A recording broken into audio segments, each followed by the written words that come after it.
Hey, fellow traveler. Welcome to the Third Eye Awakening podcast, a show where we talk all about spiritual and psychic awakening, magic, the shift from 3D to 5D, starseeds, ascension, multiple timelines, multiple dimensions, the universe, the multiverse, the Akashic records, all the good things. I am your host, Amy Belair, and I'm so glad to have you here with me today. Okay, let's do this. Hi, everyone. Welcome to another episode of Third Eye Awakening. I am really excited to dive into this conversation today and share it with all of you because today I have my beautiful priestess sister, Tanya Battiston. She is a mother of 2 boys and 13 animals, which is amazing. She is a wife, a veterinarian, an animal reiki practitioner, a light worker, an animal communicator, an energy healer, a total priestess, a total motherfucking dragon. Tanya is a force, and I'm just so excited. Also, everybody, you should know that I haven't spoken to Tanya in, it feels like probably about 3 months, I think, right? Like before Christmas was probably the last time we had a face-to-face conversation. Yes. So there's a lot of pent up. I literally feel like it's Christmas. I'm so excited. So, Me too, Amy. welcome, Tanya. Thank you for being here. Thank you for being willing to share your brilliant wisdom and your insight and your journey with us. And let's start off with your awakening experience and growing up in a haunted house. Yes. Well, thank you, Amy, for having me too. I just want all the listeners to know I've worked with Amy for a year, like in her master classes, one-on-one and 12-12. She is amazing. She herself as a priestess, just unbelievable, carries amazing energetic codes and just so activating. Really, I've never met anyone like her, and she's one of a kind, and I feel very honored that I get to speak with you live today and see where this thing takes us. It should be exciting. I have a lot to share, but thank you, Amy, for having me. Wanted to start off with that first. And so a little bit about my awakening. I was just telling Amy before we pressed record that I have, within the last few months, gained clarity on pretty much my entire life journey and, what all unfolded and why it did and how it happened. But, to kind of start with my childhood, I had a pretty normal, but I would say maybe a different childhood. I grew up in a middle to upper middle class family, 2 working parents. When I was 5, we moved into this farmhouse, estate property, and it was giant. It was several acres, and it was from the 1800s, and there was a big spooky barn, and there was a cemetery from everyone who kind of passed away in the house, even from the late 1700s, probably before the property house existed on it. And, there were relics all over the place, secret gardens, Native American things we would find, tools. It just had this, you felt like you traveled back in time. And, I remember just living in my imagination a good deal of the time and kind of reconstructing what I thought maybe happened on the property. And every time we'd unearth something, it would be pretty exciting. And I'd try to put this little fantasy world together of this old, metal pail and shovel, or this horseshoe, and try to, in my mind, construct this little fairy tale land. I was fascinated with the cemetery, and in particular, there was this little tombstone, and it just said, "Our beloved Charlie," and it was a little 2-year-old boy. And I just always held him in my heart, and could feel the energy of all of the people that not only lived in my house, but what they had experienced and went through. I was really drawn to it, but it was definitely, there were ghosts active everywhere. And I don't know if I know now it wasn't just me who experienced them, because my mom's like, "Oh yeah, it was totally haunted." But I would hear every night, there were there were spirits that would try to communicate with me. So they would walk around my bed. I would hear the footsteps going up and down the stairs. They would talk to me. I would hear laughter. I would hear giggling. I would hear children. And, I was terrified as a child. And I would go to my parents and they'd say, just go to sleep. There's nothing to worry about. But I heard them. I never saw them. My eyes were closed most of the time. But I definitely heard them. I felt them. And I, knew that they were real. To me, they were real. But constantly, that's just your imagination. Just, it's nothing, go back to bed. But I remember a pivotal, and that kind of went on, and I went into grade school. But I remember a pivotal moment in fourth grade where I was a latchkey child. Both of my parents worked full time. And in fourth grade, I got off the bus, went into my little haunted house, and I was sitting in this room that was like this TV room, and it had a door on both sides of it, one that would go into the next room. And I remember sitting there, and all of a sudden the energy in the house changed. Like, it came alive is all I can say. And I heard sounds, it started vibrating, and then both doors slammed closed, locking me inside. And I'll never forget the terror that went in me. It was like I was afraid before, but this was like, something's coming to get me. And I remember running out of the house. Of course, at my age, this is long before cell phones. And I'm sure that little cord that was on the phone wouldn't have reached out in the driveway, but I sat in the driveway. And I remember declaring at that moment, I never want to see or hear anything ever again. And quite honestly, not until the last few years have I been able to reactivate some of those clairs. Because at that moment, I no longer wanted it. It haunted me, and that scared me enough that I shut it off. And it was a really long time before I can say that I kind of picked up on those things once again. But it really, I remember being activated as a child. I think that I did, these things were real to me. And there was a point where I had to shut it off. And maybe that was some way to protect me from feeling too much, seeing too much as I grew up. I don't know. But I did declare it. And, with free will, that was something that took me a long time to redevelop. I grew up on the ocean in Rhode Island, and I was always like, with my work with animals, it was always the ocean and creatures. Like, to me, their beautiful frequency of just like love and light and the energizing salt water, like I just felt at home in it, even though I'm an earth sign.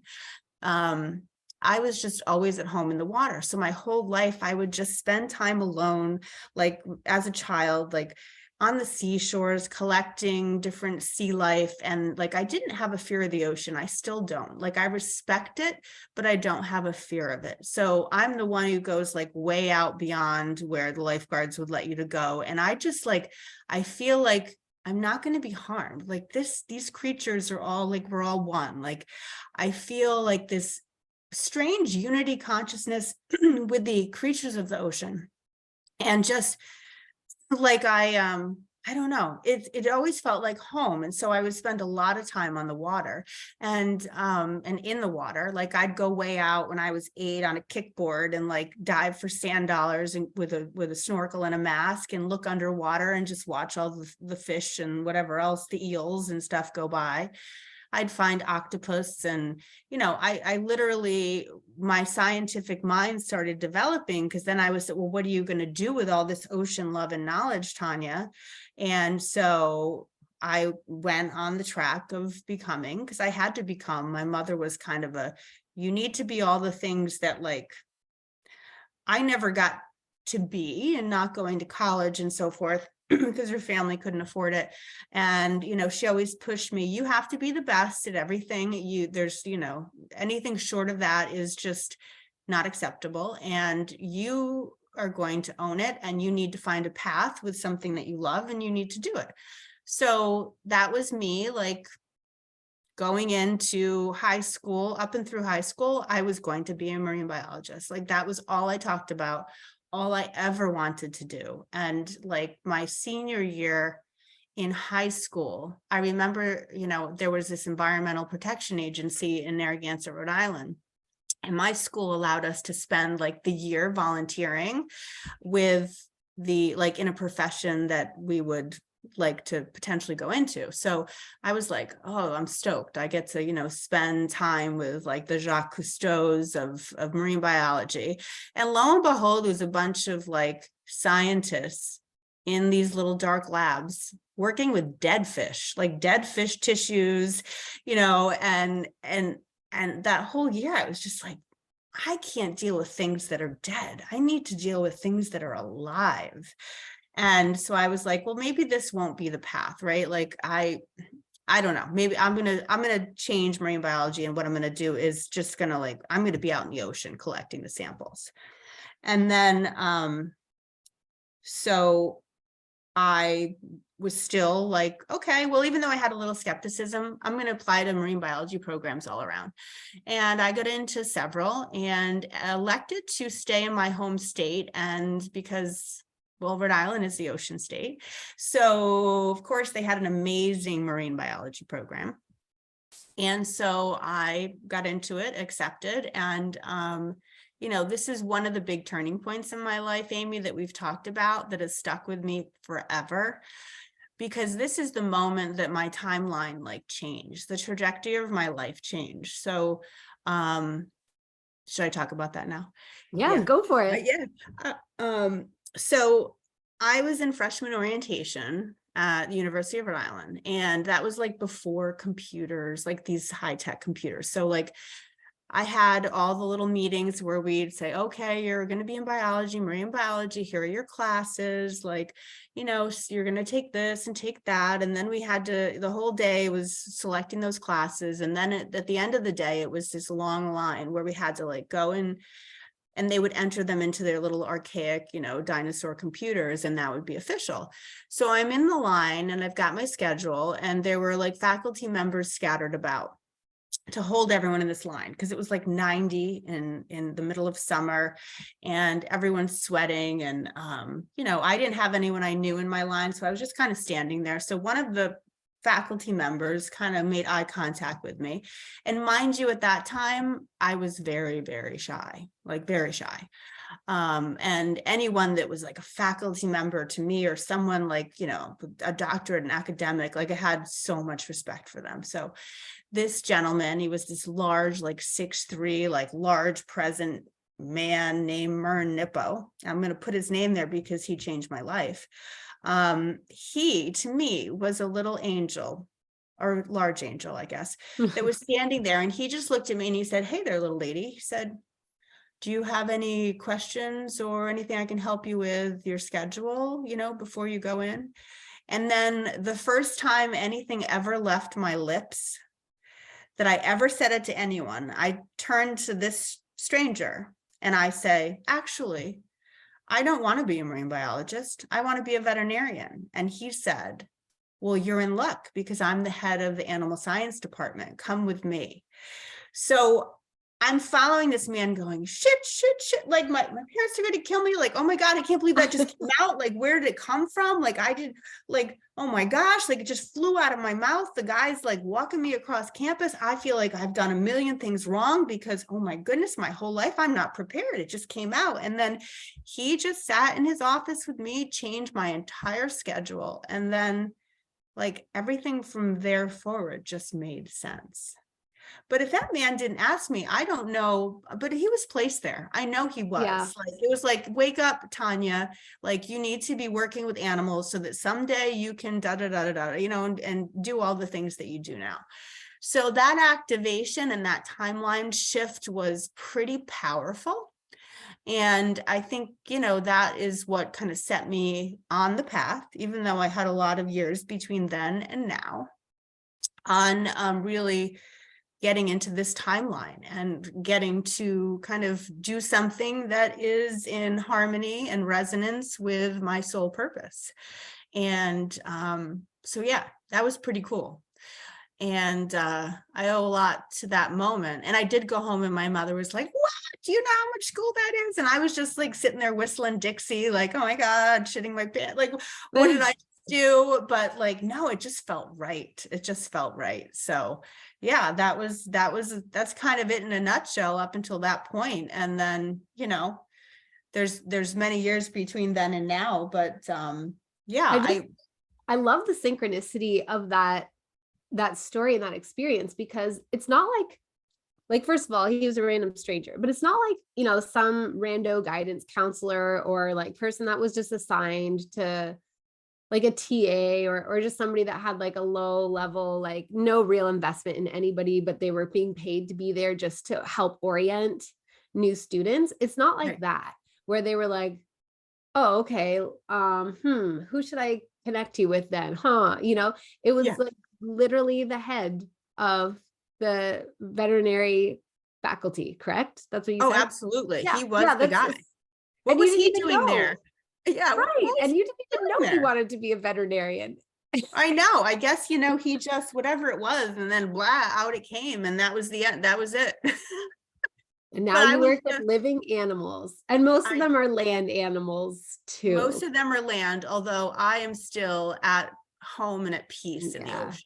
Spend a lot of time there. But yes, I'm here because with the land animals, with the domestic animals I work with, there's the human connection, because the humans mhm, take them in.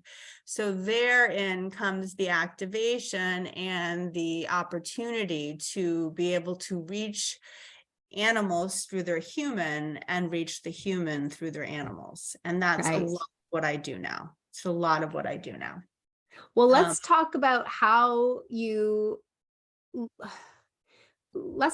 the awakening, unless there's anything else that you want to put in between, like chronologically or anything, but the awakening experience that you had prior to us starting to work together last year, because you had quite a powerful awakening on your own. yes, I Mhm. did. If anybody's listening here, if you think you are on some kind of a light mission or have something and you don't listen to the universe, it will make you listen. I am a perfect example of that. So, I raised two boys and I was working anywhere. I've been, veterinarian for 24 years now. So I was working anywhere between 40 and 60 hours a week, raising two boys. I had a lot of things happen in my professional life that were very stressful, as well as my personal life. So I was just kind of like on overdrive, have to, heal. Let's talk a little bit about the fact that I have this, this unworthiness program, kind of martyr archetype thing that just felt like I had to care for anything broken, anything, like make everyone and everything better. And, when you're self-sourcing for that, you run out of fuel pretty easily. And I was trying to balance a lot of things. And I was definitely self-sourcing. I was, well, when I say self-sourcing, I guess I mean I was using my energy to heal and using my energy to help others. And I experienced a massive burnout, like massive, to the point where, and it wasn't compassion fatigue, like they say with veterinarians, because you're going from one like a euthanasia to a puppy, and it gets exhausting through the day. It was just that I wanted to give so much to each individual animal and human that like my own needs I sacrificed, and my own wants and my own refueling. And so there was a pivotal point, and it was January of 2021, and there were many points, in between. But I, all of a sudden I was doing, I was working and I started getting this like burning sensation in one of my wrists.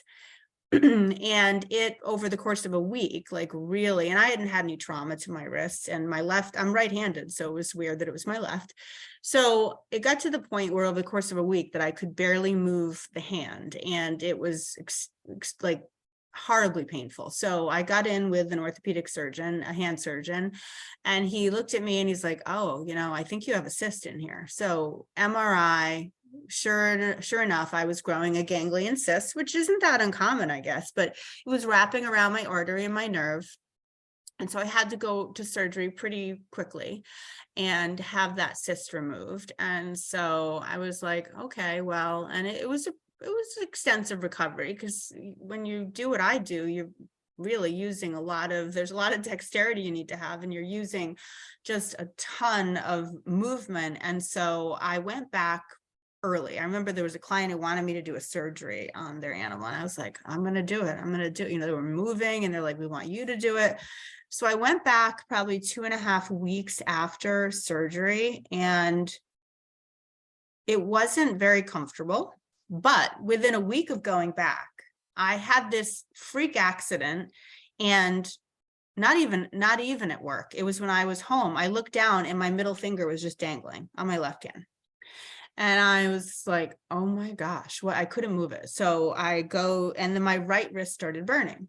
So I go back, I've had this surgery on my left wrist, and unrelated, I tear the tendon in my middle finger and have what you call mallet finger. So he's like, well, this needs to be surgically pinned. And, oh, you have flexor carpi radialis tendinitis in your right hand. So while you're under anesthesia for the pinning of your left finger, then we're going to, inject your right flexor carpi radialis tendon. I was like, okay.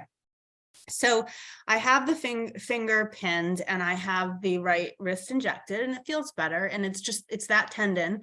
And, the pinning, it stayed in there for a pretty long time. So that was uncomfortable. And, I remember going back to work with a pinned finger and, some dexterity issues in the left. And like something happened where I just like said, I can't do this. Like, I need to take some time. And so I went out to heal, came back another week or two later. I took a little bit more time, and then my right wrist started burning the same way my left wrist had. And I was like, wait a minute. So I go in thinking it's the flexor carpi radialis tendon. And he's like, no, you're growing a cyst in your right wrist. He's like, this never happens. And then he's like, but wait a minute, your dequerens or dequerens tendon is entrapped, and that needs to be opened up and released. And I'm like, what? I'm like, these are 5 things completely unrelated. Never mind the flexor carpi radialis tendon. And he's like, honestly, Tanya, I don't know what's going on. You've been on rest. Like, these are all unrelated. He's like, I've never had somebody with so many like hand mysteries. So there I was after 2 months, 5 surgeries, with the inability to use both of my hands. They were both like, I was laid up. That was it. So what do you do with a person who's going, and everything she does between gardening, painting, and being a veterinarian and being a clean like freak? What do? You take away her hands. So that was a dark night of the soul for me. That was really dark time, because here I was, and it was starting to be summer, and I just was like in the poor me thing. Like, I wasn't really much of those that sat around and said, oh my gosh, look at all the things that happened to me. But in those moments, I kept thinking, well, I'm going to, and I'm like, I wonder if will I ever do surgery again? Will I ever be able to like paint or create with my hands? And so I think it was about 2 weeks, I literally laid in bed and cried and felt sorry for myself. And I remember feeling guilty and bad about feeling sorry for myself, because that wasn't typically my whole MO, right? And but I was in a dark place. Like, I had people bringing me things to eat, and like I just didn't want to talk to anybody. Yeah, well, like, of course you were in a dark place. And of course you were feeling sorry for yourself, because so much of your identity was wrapped around being the giver, being the rescuer, being like an always going, right? And like, really, I mean, I think, and I'm only emphasizing this, I know you know this because we've talked about it. So I know, Yes. but I think a lot of people run under this program, myself included, is we equate our worthiness with our productivity, especially as women, but certainly as men too. We equate our worthiness with our helpfulness, our givingness, our nurturingness, like the ways that we serve others. And when that is taken away and we have to rely on others to help us, and no matter how right our mind is, our body literally will not do the things we want it to do, that we normally get that little like validation from. It's not just humbling, it's literally an ego death. It is a shattering of a layer of false identity that we actually thought was like a truth. Very painful. No, you have it exactly right, Amy, because it was as if everything that I needed to be for everyone else involved my hands. Like they were the diagnosing, the treating, just even the touch with the animals, the painting, the surgery, everything was my hands. Like that's how I use my skills, right? And a lot of it is in the brain and the heart and all of that. But yes, it was an ego death. It was like, what am I worth now? Mm-hmm. And then there was a pivotal morning, kind of like what happened, where I literally, from my darkest depth of despair, I woke up and the veil was gone. And I could see the beauty in the pain, the struggle, the trauma, in everything, because I was more than my hands. And the universe showed itself to me. I saw that I was just a portion of everything that was, and that interwoven in that I had gifts and I had something to share with the world that didn't require me to use my hands. And if I never had my hands back, I would still be able to shine a light that I was shown, that was within me. And it wasn't as if it hasn't been hard work for 2 years, because it absolutely was. But in that moment where I was shown that I was part of something beautiful and that I was light, no matter how broken my body was, that my soul was here to share something with the world, my unique song, it was like I was given a note and I had to sing it. And it was my note to sing, because that note would allow others to tune in to hear it, the ones that were supposed to hear it, however subtle, however loud, however, tone deaf I was, it was going to be something that I needed to share that was beyond the physical. And, I remember really resonating. I don't know if I've told you this before, but I totally went on a Ram Dass kick. And I'll tell you why. Because one piece of Ram Dass, Ram Dass was somebody that was like Harvard professor. He was all of these accolades. He was like this really well-known psycho-scientist and social scientist and psychoscientist. And he had everything at his, kind of at his heels. And he had accomplished so much. And granted, his was through psychedelics, but he actually got to a point where he discovered that no matter all of the things that he had accomplished, kind of like me, all the things I had accomplished, there still was something missing.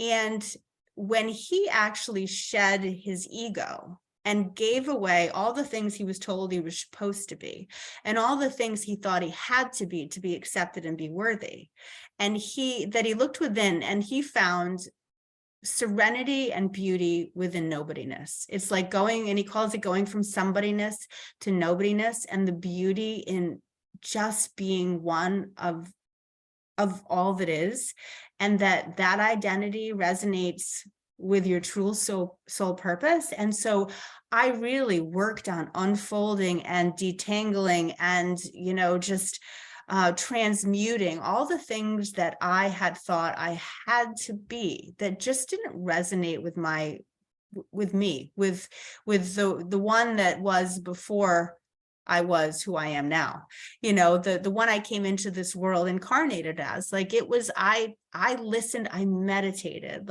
I shed the layers of ego that I thought identified me with what I needed to do here, and realized that no matter what, everything else was gone, I wasn't a doctor, I wasn't a mother, I wasn't a wife, I wasn't whatever I was, that I still had something to offer. And that really helped me, because that ego death became a beautiful gift. And in that, I felt like I'm invincible, because at the root of everything, this energy that's me, my soul, my blueprint, there's something here that has a message for the world. And it didn't need to be through me being a veterinarian or an artist or a mother, nothing. It it just was that light inside me. Then it turned on. It turned on. And then I dove into doing absolutely everything that I could. I had 5 months off from work to just heal everything. But I used it as my like, and maybe I was a little isolated. And, you know, I mean, the reality of it, we all can't live like monks in Tibet, you know, just I kind of did that here. I had the saltwater pool. I was like, just like, you know, just letting go of stuff, just energizing myself and meditating and going on walks and doing chakra clearings and just being in nature. And then, you know, then I took up Reiki because I realized, okay, well, I don't have my hands. Well, I can still heal and move energy and use energy to help without the physical nature of my body.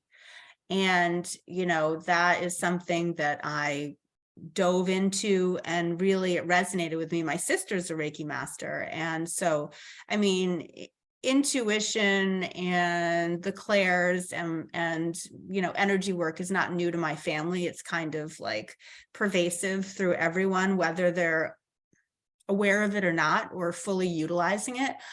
But yeah, I took it Reiki and it resonated with me tremendously. And so my goal was going to be, well, I'm going to re-enter the workplace. I have to go back. And it scared me because I was living in 5D. I was like, I understood the light of the world. I was in the fifth dimension all the time. Like I was like isolating myself like I was a monk in Tibet, right? I was just here like in my own frequency of harmonized, cleared environment. And I was just, yeah. And I was just like, bam, you know, everything is beautiful. Look at all the harmony and everything, like the leaves on the tree, man, that's just, wow, it's perfect. You know, everything was perfect. And then I had to re-enter the workplace. And that was difficult because I thought I was going to just be able to do energy work and realized quickly, like the world, nobody was ready for the person I had found that I was, like not in the capacity that I wanted to share it, right? I'm like, oh, well, okay, I can treat your dog's ear infection. Like, you know, I can do all those things, but I saw my job on a different level. Like I started realizing that I actually could connect like I did with the trees and, you know, my own animals, and just like I could connect with the patients, the animals, and the people on a level that I hadn't realized I could before. So that was an evolution over the last couple of years. But, you know, it hasn't been an easy journey. And then, of course, there was COVID and all of that. And, but a lot of it I owe to that time I was able to take, that the universe forced me to take, so that I could become activated and then work through, you know, transmuting some stuff, realizing that I had made a lot of mistakes because I wasn't happy. I wasn't doing what I thought I was doing what I was supposed to be doing, but I really wasn't doing my work for my sole purpose. I wasn't acting as a true light worker, somebody who could help transmute other people, like being a light, just like a living portal for other people. I think it helps that I am tremendously imperfect. And so people can look at mistakes I've made and say, you know what, no matter what, like, damn, she's got some light in her. Like none of us, we're here as humans. Like we still are human, no matter what we identify with as far as like a galactic or as a soul type or as an archetype or whatever it is. We're here as humans, and that shit's hard. And so hard. Totally. It's so hard. It's so hard. And so like, yeah, I feel like, I don't know. I feel so activated in everything. And I think the journey from there was like figuring out how to come down to 3D, blast a little 5D here and there, sometimes on deaf ears or people that were like, oh my gosh, she's freaking crazy. Look what happened to her on her, you know, like they must have given her too much anesthesia, you know, things like that. And wow, she must have been out for a while. And just slowly over the course of the last 2 years, like a community has been built around that. I'm like, wow, look at these people and these situations around me. Like, they're growing. Like, I'm manifesting this. Like, I'm part of manifesting this because I want it so bad. Like, those that I can help, those that I can join in with to help raise the consciousness of the collective, that can help just bring light into the world. Like, just, and I realized, I thought, oh, I'm going to have to go off and do energy work, and I'm going to have to, like, hang up my shingle for that. And I won't be able to be a veterinarian because I talk to animals, right? And I can't tell that to everyone, but like, I listen to animals, they speak to me, I can talk to them, I can communicate, but I've got to pretend like, oh, let me figure this out, and go through what is expected of me. And yeah, it's been a hard journey, but here I am, activated and trying to find my place as a veterinarian, but also as someone who can do shit, and feel stuff and help. And, I got to the point where I was doing Reiki at work, but I also was like, if the animal gives me permission, I don't need the client's permission necessarily. If they're looking at me and they're like, help me, like they don't get it. Help me, that I would be like, here's a little bird, like, you got this. I just be like, you got this, right? And then slowly people started, I would look, and within the last, I would say 3 to 4 months, maybe mostly 2023, that I started like throwing down little breadcrumbs, because you can't like force it on anyone, right. at all. I would just be planting seeds, and all of a sudden, little seeds I plant, people were like grabbing onto, and they're like, that really interests me, tell me more. And it's been a beautiful process of, now I've gotten to the point, and Amy, I was just telling you that I literally don't go a day where I know that I'm supposed to help activate and like shine some light onto people that are also light workers or angelics or whatever, that maybe haven't recognized, have a feeling that they're different, or have something to share, or something isn't resonating with them, and just kind of throw the spark out there. And I think yesterday I had this person come in, and I was like, I mentioned something. I said, your cat's, her energy, she looks sick, but her energy is beautiful. She's like, energy. She's like, I totally like work. I understand energy. And I was like, oh girl, here it goes. And then blah, I just start talking, and she's like eating it up. And I was like, wow. And at the end we started talking, and I said, well, let me tell you, like, I'm not the one that has to deliver energetic healing or anything to your animal. My job is to say, hey, you've got to activate the light within yourself and meet the animal at the heart portal. And your intention will help this animal. And now my job is not, I'm the one who has to deliver it all. I'm no one special. I'm just somebody who like got hit over the head by the universe and like, wake up. And now when I see a little something in someone else, I'm like, I feel like I get the message, like, you're supposed to talk to this person. And, and I'm happy to teach them, like, this power, this beauty, this light is within all of us. We just have to grab onto it and own it. And now I would say that my mission is, as far as the animals, I realize I don't have to have that shingle of, I'm this spiritual person who does all this stuff. I just have to be where I am, and people that are guided to me will come in whatever form. Like, my husband got me a facial. I'm not, big these days into spending time, where people are touching me, or that, self-care kind of stuff. Like, but I was in a facial, and the woman, she just starts talking. And then all of a sudden I'm like, oh boy, you're supposed to deliver a message to her. Like, I had some light codes for her. And at the end, she's like, oh my gosh, I feel like you were supposed to be in my chair today. And I was like, well, I was, obviously everywhere I go, I can't even sit and enjoy a facial anymore in quiet. Like, I just started nothing. I can't go anywhere. It's like, it just all goes to that. And it's not like I'm just sitting there trying to be this evangelist or somebody who's just like crazy, forcing it on people. It's like, oh boy, there it is. Got to say this, got to do that. I've got to give them this little bit of information, and they take that code and go with it. Like, they don't need me anymore. If they do, I'm there. But, it's just these little activations. Mm-hmm. It's so beautiful. And like, I just think about how amazing it feels to be in this time when so many people are ready for those codes, even if it's in a small dose, even if it's that little seed.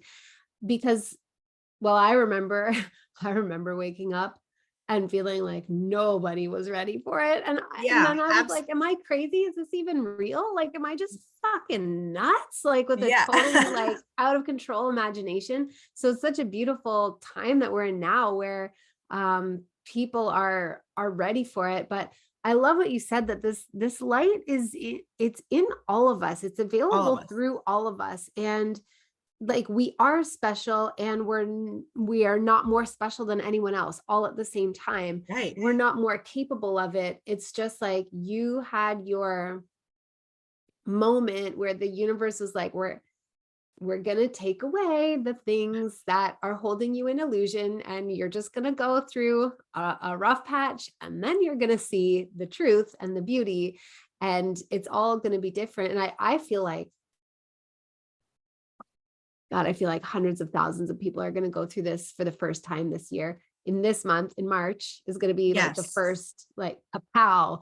And then I feel like probably around July is going to be a second, like I just keep seeing it like a dam breaking, and all of a sudden a flood of people are going to be awakened, and it's going to feel like they're hit like gobsmacked with an energetic 2x4 of just like, this was a lie the whole time. And they're gonna be like, exactly. This is all an illusion. This is the false matrix. Like, this, there's deception everywhere. Like, go back to source, and like, and unlearn everything you learned, and like, look at the truth codes in just your original blueprint. And that's what it's all about. Yes, I do think so. And you know what? There's something to these solar flares, like, hitting the earth. I feel like they carry light codes, and they're like smacking the earth with more than a 2x4. And I feel like with them, it's like radiating through those that are like, it's like, wake up, and the sun is like throwing them out. Like, it's time, people, like, wake up. You need to be ready. Like, you need to elevate. Like, the world needs you. The universe needs you. And so I've kind of felt the activations in the solar flares, whereas I've not really been a person of astrology or any of that, but certainly I know there's a difference. And I feel like every time one of them, the big ones, is that M class or whatever, X class, when they're hitting the earth, I feel like a whole new batch of people are like, poop, their eyes popped open, and it's like, oh, something's different today. And if I can be there to be like, you're a light worker, like, get on it. I'm like, you have work to do, wake up. Yeah, you've been feeling all this stuff. We'll get into it. I'll give them some resources, and I'm like, you got this. I'm here to tell you, my job is today to tell you that all the things you've been feeling, I'm validating them for you. You are meant to, just find yourself, activate, find your soul mission. You've got one. Hello. And, call me if you have any questions. Like, I'm here just to say, yes, you're one. Yeah. Activate. And, I'm definitely, sometimes you throw it out there and it like a lead balloon, it hits the floor, but not so much recently. I feel like there's a lot of people ready for it. Yes. And the thing is, I think even if it does sort of appear to hit the floor, I honestly think that seed still gets planted, and they kind of carry it, and it's going to be there for them when their awakening is scheduled, and they're going to be like, wait a minute, and then they'll have some context to start like the process of understanding everything in a new way. And I think I gotta say, like, I so admire your path, because one of the points that we relate on is that, we have like both are medically trained and like trained to be in the analytic, like differential diagnosis, left brain, and in that role of authority. And similar to when you were talking about, like, I talk to animals, they talk to me, I hear them, I understand them, and I'm going to pretend I'm doing the, like, the beep, beep, boop, boop, like the thing that I'm expected Yeah. to do. I felt that way with babies all the time, in particular Oh, babies, yeah. but also their parents. Like, I could always see, I just remember I had this one client who was a little high maintenance and would just page us over every little thing. And it was hard. It was very hard Yeah. because when your pager goes off, like, instant adrenaline, Yeah. and Oh, then you find absolutely. out it was fucking nothing, and you still have to bring your nervous system back down and convince yourself you're safe. It's Right. very intense to be on call. And there were many times that I felt like very frustrated, but I was like, there's something else going on here. Like, I can tell she's not just a prima donna. There's Right. something. And I kept asking her, kept asking her, kept asking her. And finally, just when she was just going into labor, our student kind of asked her one more time, like, is there something that is making you extra fearful? And she said, well, it might be because um, my mom had a baby that was stillborn. My youngest sister was stillborn, and she, like, never got over it. And she, like, had her picture up on the wall. And I was like, Whoa. yeah, dude, that's what I've been That's asking you trauma. about this whole time. I was Yeah. like, I know, I knew there was something there, but I could always talk to the babies. And then I had to pretend that I was, like, Yeah. Yeah. systematically going through all the things. But it was my calling to leave, and it's your calling to stay. And I think, or for as long as you feel called to stay. And I think that's very powerful, because the people that are drawn to you probably need to hear it from somebody who is in that position of, like, professionalism and authority, and, like, respected in the community, and Right. established in your career, and that sort of reputation. So when they hear it from you, it feels like, oh, well, it must actually be true, because Right. Maybe I think she's like, she knows stuff. Like, she's been yeah. doing this a while, unless she's gone totally batshit crazy. But I do feel like I have the respect of, my peers and the clients enough where some of them may be like, oh, she's woo-hoo. But, the vast majority are like, they listen, they Yes.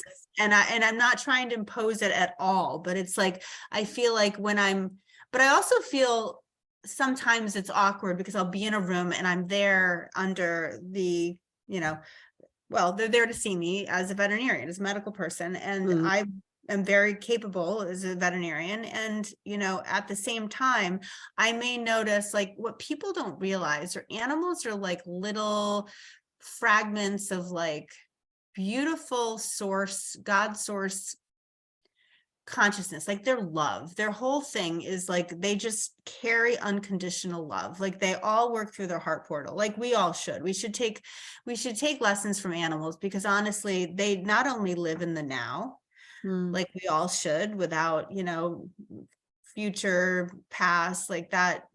Not that they acknowledge in, like, a conscious way, but they hold unconditional love. And what so many people don't realize is that animals are often placed, like, they may choose to incarnate, to come and to serve a person, to be there to help them through something, to help them transmute, like, trauma, to be there to support them. And I do see probably more animals that are here to heal the human, but I do see humans that are here to heal the animals. And that's something that just touches me in such a beautifully deep place, because that's what I feel like, my mission is here to help heal the animals. But there's so many animals that are caught in this loop of, like, they attach cords to their humans because they love them so much.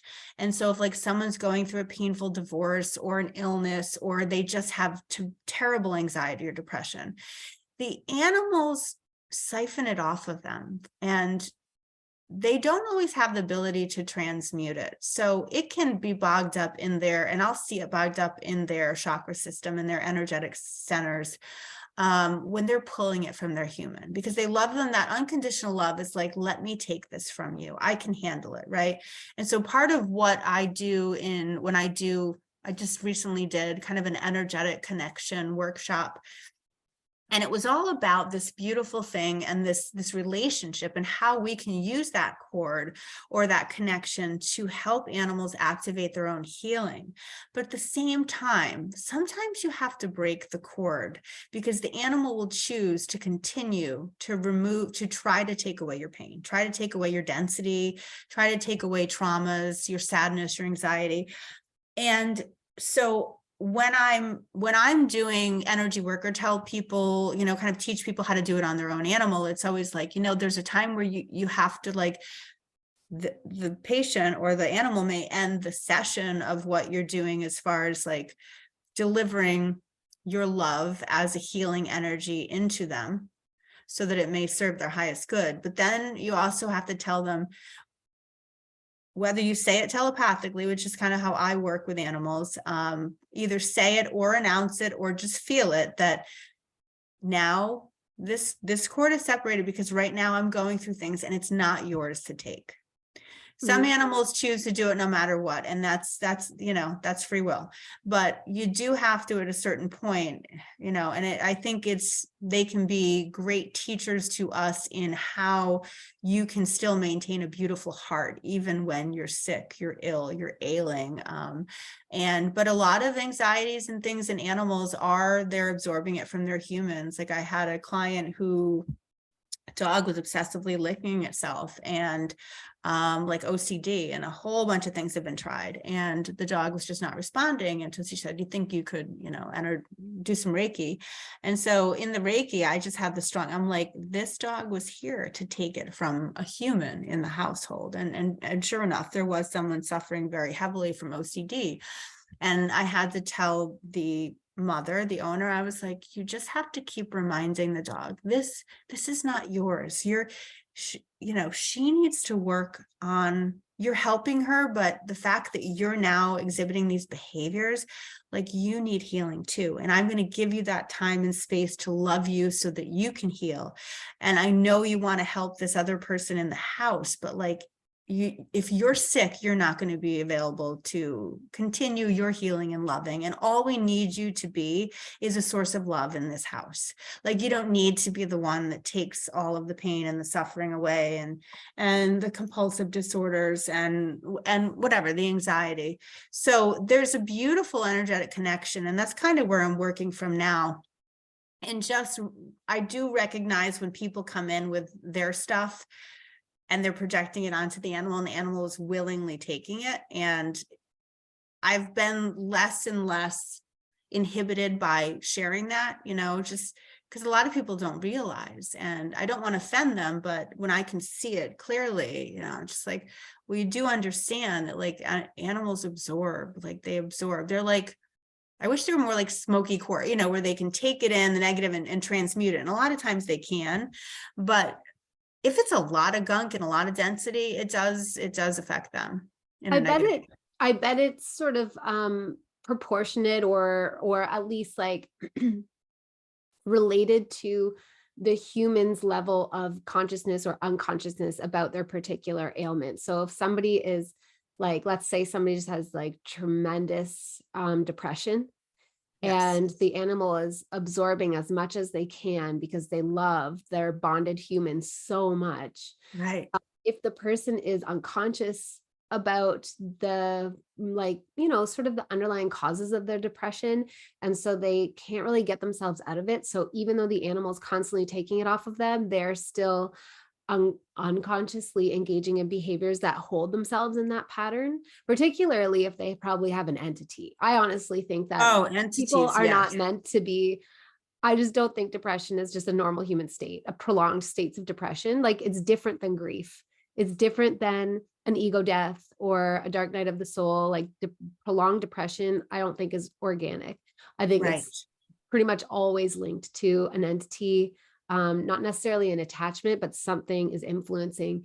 And so it makes sense to me that the animal's trying to like take this density Oh my away, but the gosh. person is not, realizing. And so they're just continue to manufacture the density, and the animals like, I'm just taking more and I'm taking more, and they probably can't keep up. Like even if they have the ability to transmute it, it's like more than they can keep up with. So it starts to Yes, weigh them down and accumulate in their field. I agree. I can now, I feel when people have entities, and it makes me sad, especially in the capacity, because I can't always, from my professional like Mhm. platform, I can't really go there. I can speak to a certain level on with relation to the animal, or if they, people always just tell me stuff. That's part about being like an empath, and like they feel comfortable. But yeah, I do see the entities are definitely a thing. And when you had mentioned some of our master classes last year, that there was like this influx, like this portal opened, and like in came some darkness. And, light workers are people who have a lot of source energy, are the ones that are going to be kind of targeted, that aren't protected necessarily because they don't know they need to be. But yeah, that's difficult. And yes, I do think animals do the best that they can with that. And there are some animals, Amy, that come here and they're just here to teach us that, like, in your worst moments, when you can't find any love for yourself, like, they can show you love so powerful that your heart can heal from that interaction, from that relationship, from that. And I love it when I see animals that are here just to heal someone's heart. And like, that's their mission. And that's a beautiful thing. Because I do think that's one of the main reasons that, they exist in our lives. And the selflessness, I mean, we could learn so much from animals. They're just, it's really unbelievable. And I know now why my path was to work with them, because in a way they've healed me. As much as I've healed them, they've healed me. Because when you feel you're least worthy, or you feel however broken, however whatever densities you're feeling, and you come home and you've, like, for me, I've got 13 animals that are like, you're the best all the Right. time. And I'm like, oh my God, I see the love in their eyes, and I'm like, damn it, I guess I am worth it, and that's so important. So, there's a lot of relationships and energetic, bonds I see with humans and animals, but I love it when I do see the human, though, that is the one that's healing the animal. And that to me is great, because animals are here to, like, just, they're selfless. No, let me do it. Let me do it. Let me heal you. And when the human's like, no, I'm healing you, that's really special. Absolutely. So beautiful. I know that we really wanted to talk about your relationship with humans as well, in particular your oldest child, who is a starseed, and what it has Oh, been like navigating that journey. well, and I think I have a particular recognition for empaths and starseeds, Mhm. because I have certainly, well, I'm the mother of one, and I knew very early on that he was different. I mean, he literally came out, and, I'll go into, for those who don't know what a starseed is, but my son came out screaming, crying, and literally didn't stop for 3 years. Like, food, like, it just, formula, breast milk, like nothing could quiet him. Nothing settled him. Like, anything that he would take in, his body would reject.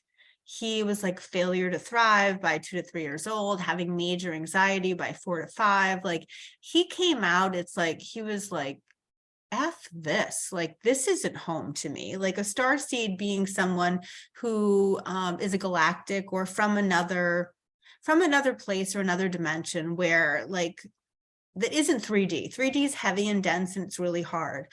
So in other dimensions or higher dimensions, there's like this whole love. We're all one. We're like the symbiosis, the beauty, and, from a lot of star lines. And it's like, you just, like, no one takes from the other one. It's like we all share in everything. And, there's beauty and unity, and it's so light, like the dense, that it's not dense. And then they come and, you know, even if they like Blake, I know that he chose to come here.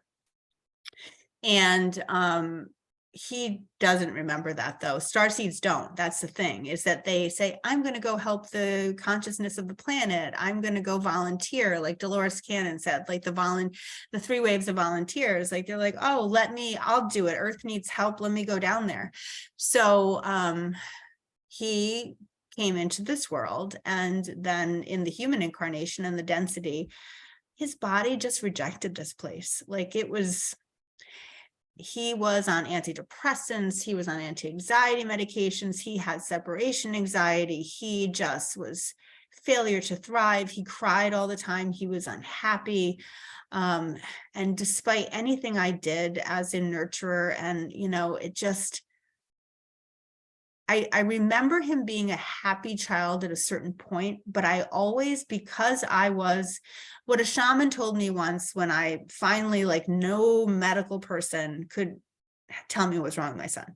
He had every, like, neuropsychological evaluation. He went to all the psychiatrists, psychologists, therapists, and everyone was like, I don't know.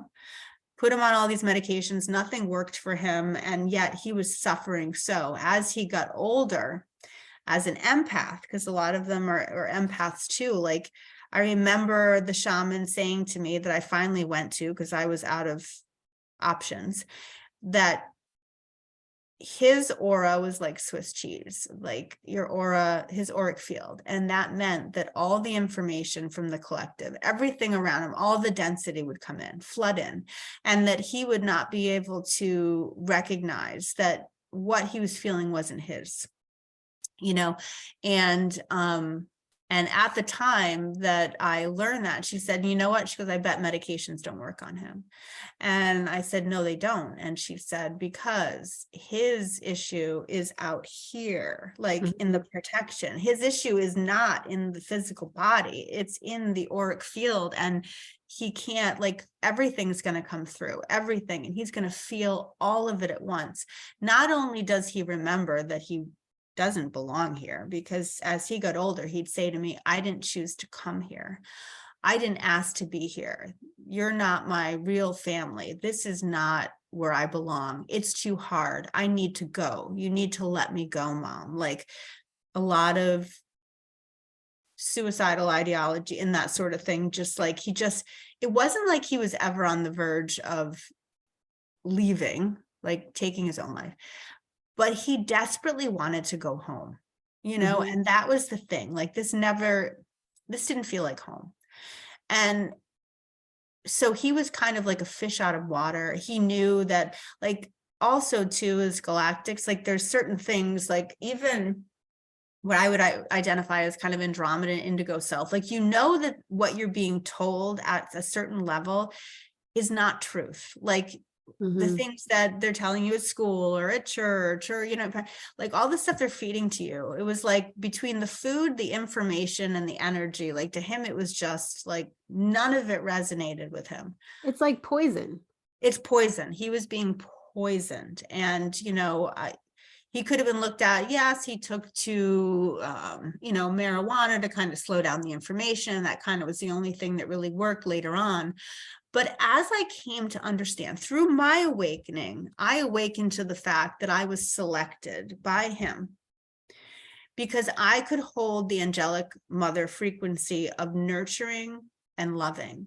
And no matter what he didn't do, how he felt, the bad day he had, how many times we had to, you know, intervene with X, Y, and Z, how many times I couldn't get him to go to school, that I still looked at him as, you're beautiful and you're whole. And you can't discipline some of these starseeds. You can't, like, all they need is love, because what they're used to is love, love, love, love. They come from a place of all of that beautiful unity, consciousness, and love. And you bring them in here, and there's so much division and separateness and density and division. And it's like, they just can't handle it. And so I was here, and it was difficult because not the parental situation, we didn't all agree on the same path for him, but I was steadfast in that I'm just going to love him. I'm going to love him until he can learn to love himself. And when he's ready, I'm going to tell him who he is, because I can see it now. And it was even my sister, because she's certainly gifted, would say, Tanya, I see his soul curled up in a fetal position in his body, just wanting to go home, just not wanting to continue, not like his root chakra. He has nothing keeping him here. He doesn't understand his mission, who he is. He's just scared, and he's tired of the poison. He's tired of the density. He's tired of this is nothing that he's used to. And that I had to just have faith and pray and continue to work on myself, that I could be enough to shine light onto him until he found his own. And I would say that getting him through high school was difficult. He didn't resonate. He said, none of what they're teaching me is anything I'm going to use in my life. It doesn't make sense to me. And a lot of Starseeds school is not for them, because they know it's all bullshit. Bullshit.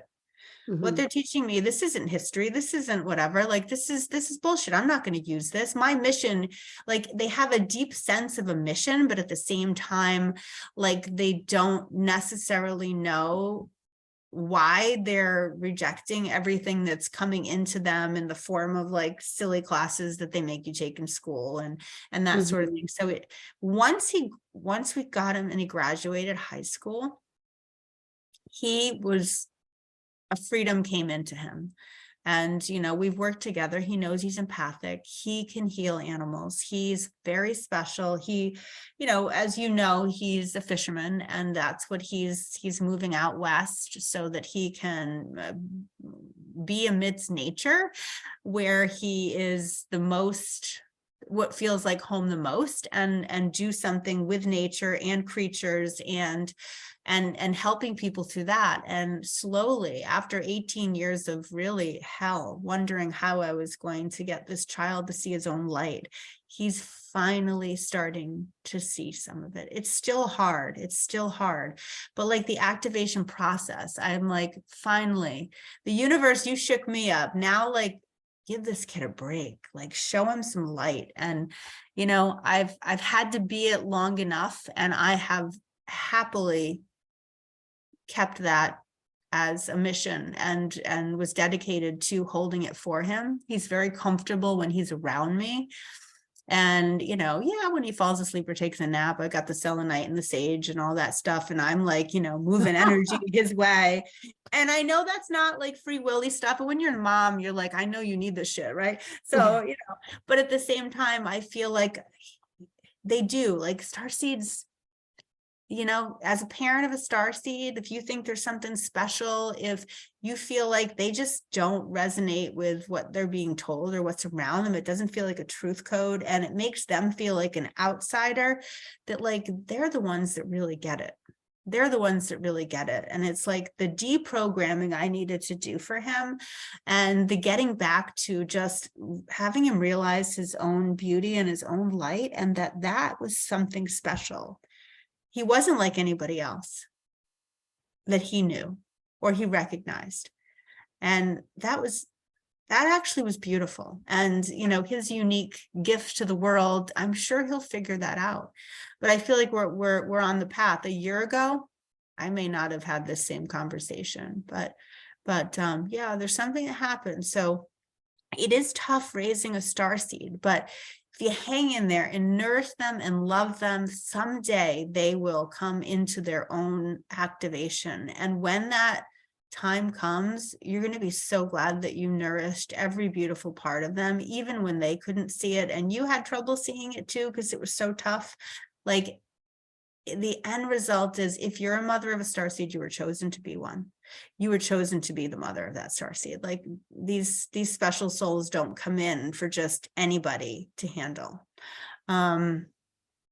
So yeah, that's been a huge lesson in this. And so my awakening has helped me also understand him at a deeper level. And As you were talking, I was actually like tearing up, which I so seldom do because I'm a Scorpio. So it's like super private and I cry in private, but I was just really like feeling the depth of the struggle that you both went through, you all went through, because it affected your whole family, you know, Right. obviously not just the two of you. Um, and I'm just thinking too, like, I do think some star seeds end up being born into a family where they weren't assigned to, like a parent wasn't assigned to them, but that if you feel like you are an adult that is here assigned to a star seed, whether it's your like birth child or not, um, yeah, just like the same thing that you said applies. Like you're here, I think actually, like when you were talking, I was like, yeah, literally, they're being poisoned from, we all are, Yeah. but they know it. If they're super sensitive and they have an aura like Swiss cheese, they feel Yeah. it's just like, get me out of here. Like you're force feeding me poison into my brain. You're force feeding me poison into my like literal body, into my air passages, into my water, like Yeah. Just stop. Yeah. everything. Exactly. And they're like allergic to untruth, I guess. It's like an Yes. allergic reaction to everything that is not the truth, which is why they do so well in places like nature, because Yes. nature is truth. There isn't a lie in nature. When you're out in nature, it's just truth. It's just truth. Yes. And so for us, whether we have a starseed child or we just feel like we're here like as an aunt or an uncle or just like a friend, any kind of support capacity for a starseed that is struggling, I think really the thing that they need from us the most, apart from love, is for us to just be honest and speak truth to them. It's like getting a clean breath of oxygen or like drinking clean water. It's like, oh God, that's just what I need so much.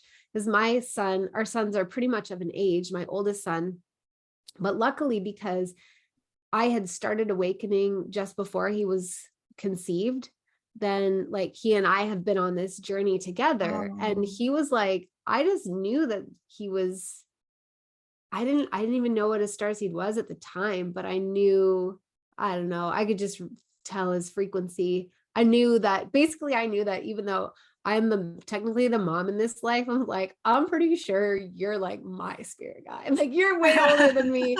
You know some shit that I don't know, but you're still gonna have to go through the whole human thing. And I just like tell him the truth all the time. And but it's funny because he lives with my parents by his own choice. He wants to keep going to school like where he started in junior kindergarten, wants to be there all the way through in my podunk hometown. I'm like, I don't understand why you're still there, but he well, yeah. he lives with my parents who are like, you know, still like, what are you going to do when you graduate high school? And like doing Yeah. that whole, still That operating was under a hard. lot of illusion. And then he and I will hang out and I'll be like, you can do this, you can do this, you can do this. Everything at school is Right. bullshit. All this like, and he'll just be like, oh, like, thank you. I You know think what, they that hear the that's truth. very important what you said, because I did have to, when, everyone was applying to colleges, and it's like around here, especially in this area, it's like you go to college to be something, you have to go to college. And I'd be like, bullshit, Blake, bullshit, like Yes. you don't need to go to college to be somebody. Like I was pushed in and it worked out for me, but quite honestly, like, yeah, you can be anything you want to be, because you've got this gift of this light within you that knows this truth code that whatever you do, you're going to rock it. And it doesn't have Yeah. to be. And he was like, okay, if I had said to him, you have to go to college like that, I think he would have felt betrayed. So speaking the truth is so important. So important. Even when he was like, I don't want to hear this shit of me being this like light being, I'd be like, well, I'm your mother and your mother knows best. This is what your mother knows. So just like, hear me out. And then it just started where he didn't fight it anymore. And it resonated. It And I landed. mean, sometimes people will react that way where they're like, I don't want to hear this shit because they feel like crap and they feel like, oh, you're my mom. So you're just saying, it's like saying, oh, you'll always be beautiful to me. And you're like, shut up. Like, Yeah. but exactly. Eventually you just say it enough and just like, you just deliver it and you let it go. And it almost accumulates in their field. And they're like, maybe I am that. Maybe that is true. And yeah, it's a beautiful thing. I still, when you talk about him, I still see that he is, when it's so good that he's in nature, because it is going to anchor him into that root chakra. And he'll be Yeah. like, I'm fucking here.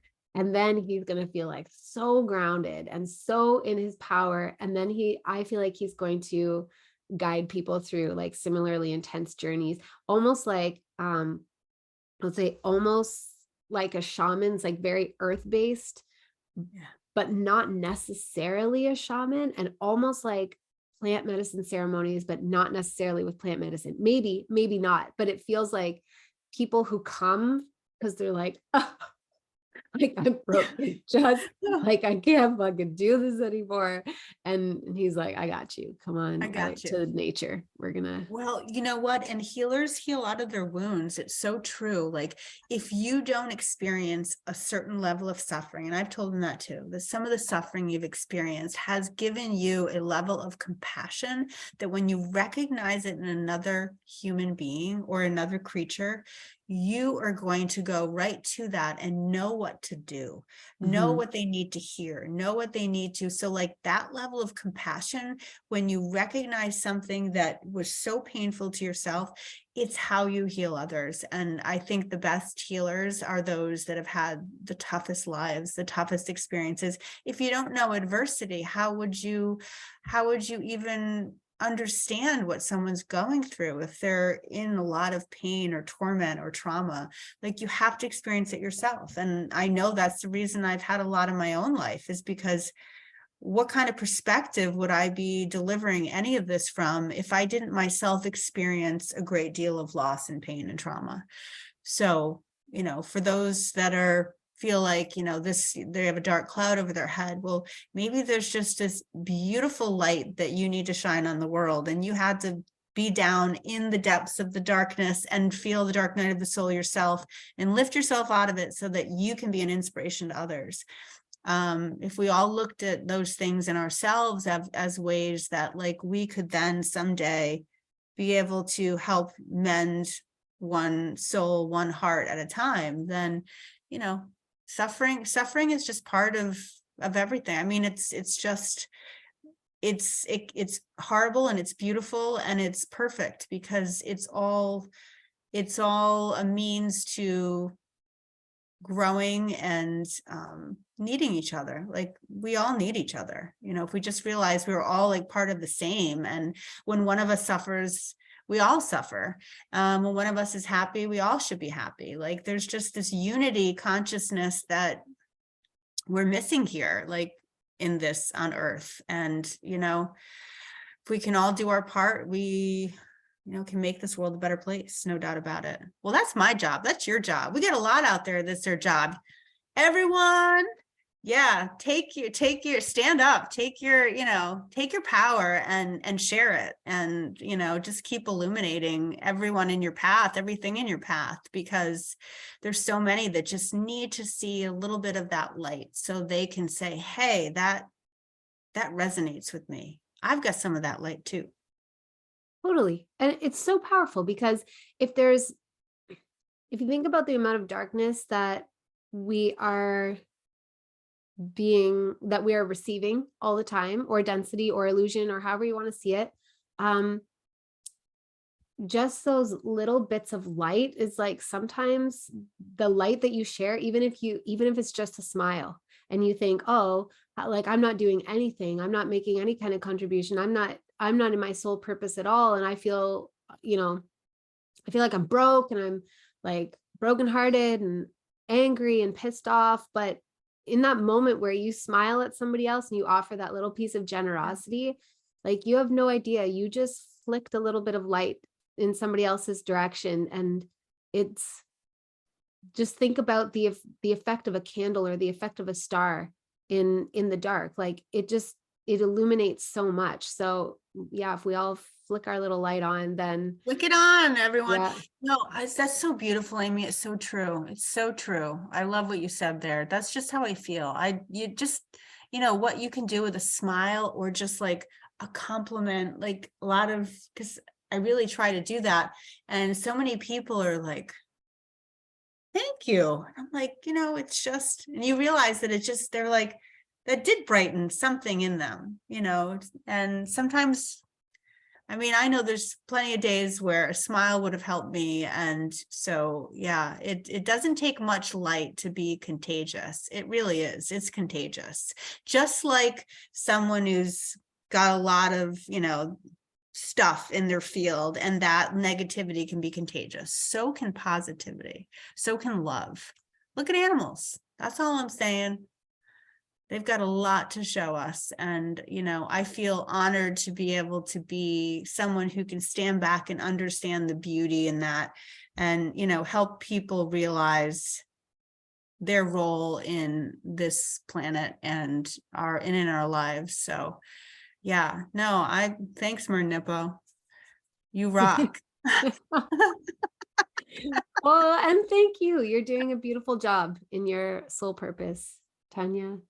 And thank you so much for this conversation and to just sharing your perspective and your journey and the magic that you have experienced and how you have stepped into it and integrated it. That's one of the things that I just like, I just love it about you is like the things that would come through our calls, you would like apply it. You were like, I'm ready. I'm doing this. You just stepped into your power, and it's just really beautiful to witness. Well, thank you, Amy. You've been instrumental in it for sure. Love you so much. I love you so much. And thank you, beautiful listeners. Well, that's a wrap. I truly hope that you enjoyed the episode and that you got some good activations, insights, and inspirations from what was shared today. I want to remind you that you can review the show on Apple Podcasts for a chance to win a free 45-minute Akashic Records reading with me to be shared on the show. Just remember to screenshot your review before you submit it and send it via email to amy@thenorthstarguidance.com to be entered into the monthly draw. I want to thank my Patreon members from the bottom of my heart for supporting this show. You guys, you cannot possibly know what your support means to me. Seriously. If everything else in my business had to be shut down, the podcast is the thing that I want to keep going, and your support means that it can keep going. On Patreon, I share bonus conversations, gifts from my guests, weekly dope-ass energy reports, quarterly group hug calls, and more. To become a supporter, use the link in the show notes and head on over to my Patreon. And I want to give a shout out to May, who edits all of these podcasts, as well as the Goddess Support team for all that they do to keep this operation running smoothly. Finally, I want to thank you, beautiful listener, for the valuable currency of your time and attention. I do not take it for granted. You are a powerful creator, and may everything in this podcast serve you in your highest creations. Your listenership means the world to me. Truly, truly. Without you, I would just be talking to myself. So, my beloved listener, have a beautiful day or night wherever you are, and I will catch you on the next episode.